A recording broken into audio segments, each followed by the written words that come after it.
દિગ્વિજયસિંહ, અમારા માટે પરિસ્થિતિ ખૂબ કપરી બની ગઈ છે.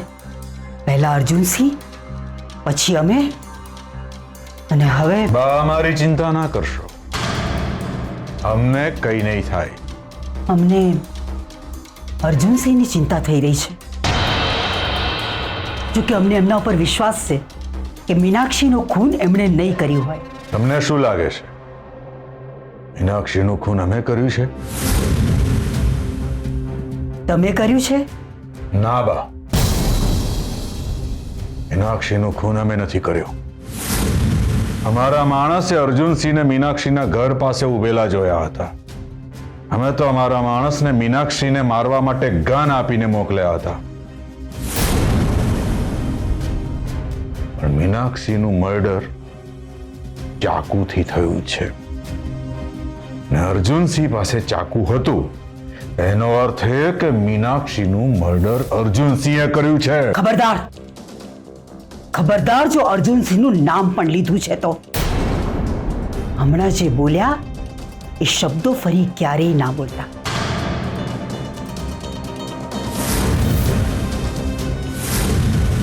અર્જુનસિંહને બચાવવા માટે અમે કોઈ પણ હદ સુધી જઈ શકીએ છીએ, અને એનો તમને અનુભવ છે. અમે તમને એટલું જ કહેવા માટે આવ્યા છીએ કે તમારા પ્રથમ પત્ની વખતે અમે તમારી સાથે અડીખમ ઊભા હતા, એમ જ અમે અર્જુનસિંહ સાથે પણ ઊભા રહીશું. અમે અમારા દીકરા પર કોઈ જ સંકટ નહીં આવવા દઈએ. એટલે તમારે કશું જ બોલવાનું નથી. તમારી વાત પતિ હોય તો તમે જઈ શકો છો.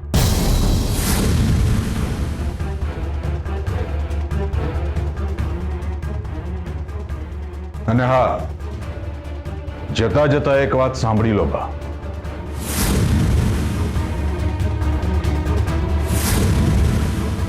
તમે અમારી પહેલી પત્ની વખતે જે કંઈ કર્યું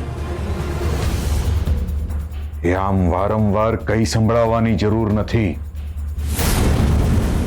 અમે માનીએ છીએ ત્યારે અમને સહારાની જરૂર હતી, આધારની જરૂર હતી, અને એ વખતે અમે તમારી મદદ લીધી હતી. પણ હવે નહીં. હવે અમે સક્ષમ છીએ, એકદમ સક્ષમ. અને હવે અમારે કોઈની મદદની જરૂર નથી. કોઈની નહીં.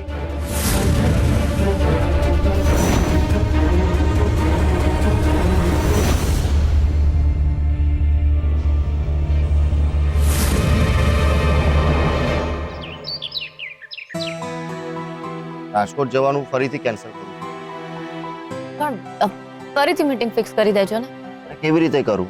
કુમારભાઈ ફોરેન જવાના છે, એટલા માટે તો એમને મને અર્જન્ટ બોલાવ્યો હતો. હવે પાછા આવશે ત્યારે મીટિંગ થશે. મીનાક્ષીનું મર્ડર થયું ને ત્યારે મને અણસાર આવી જ ગયો હતો કે મારી પૂછપરછ થશે, મારી હેરાનગતિ થવાની જ છે.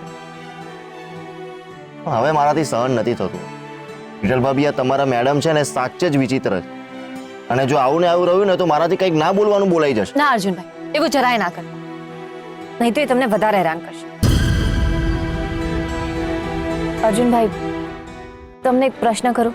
હા, પૂછો. તમારા મેડમને ના નથી પાડી શકતો તો તમને તો કેવી રીતે ના કહું?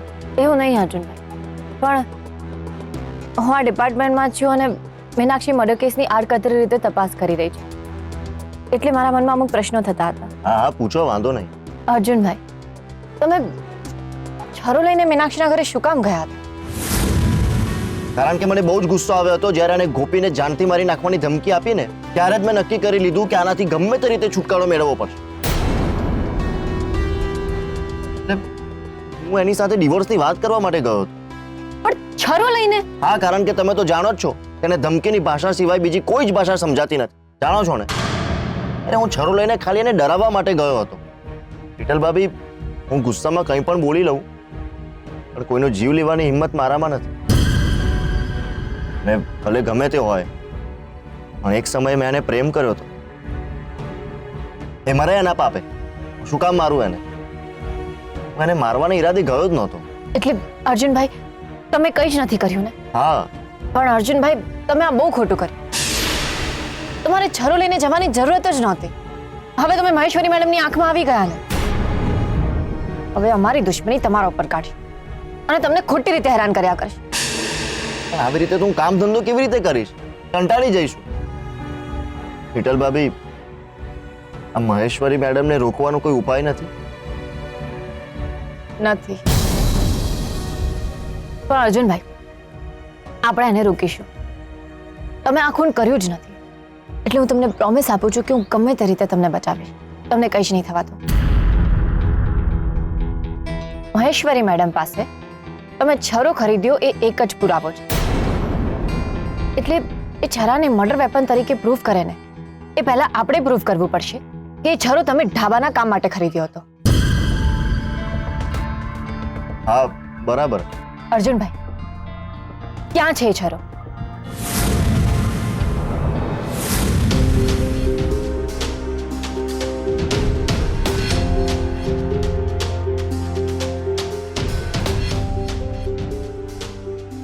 શું થયું અર્જુનભાઈ? નથી મળતો છરો? અરે અહીંયા જ તો દાઠ્યો તો મેં. આર યુ શ્યોર કે તમે અહીંયા જ સંતાડ્યો હતો? અરે હા, આવી વસ્તુ હું થોડી ભૂલું. તો પછી ક્યાં ગાયબ થઈ ગયો?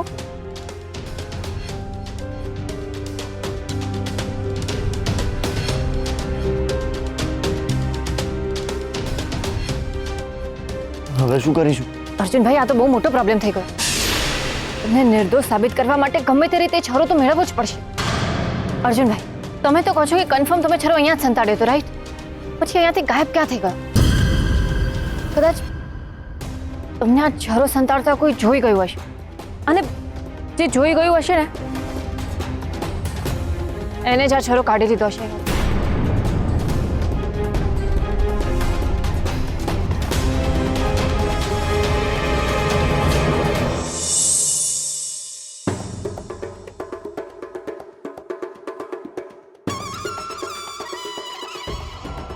યસ મેડમ, તમે મને બોલાવી?